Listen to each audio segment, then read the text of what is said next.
Gente, boa tarde.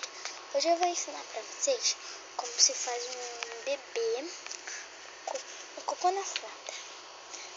Sua mãe foi impressionada com isso tudo.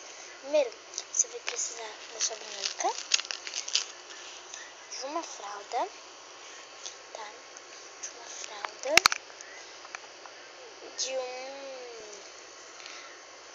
de um papel higiênico e de um balde não, gente. Não precisa ser balde. E você tem que ir na torneira, ou você pega um copo e bota água até a boca, enfia o papel higiênico dentro,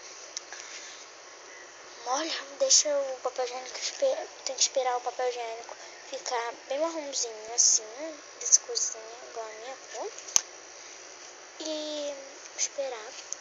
E quando ficar pronto, você amassa, vai parecer um cocô. Aí você vai amassando e vai molhando. Amassa assim, ó. Como vai ficar.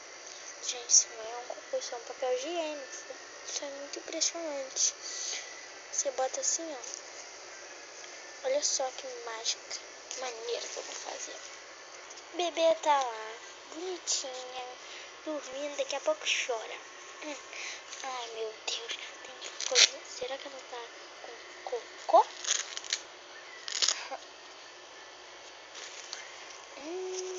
Olha isso, gente.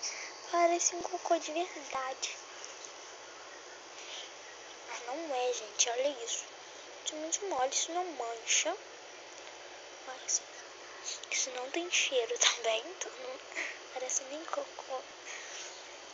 E boa sorte pra você fazer aí também na sua casa. E dar um trote em sua família.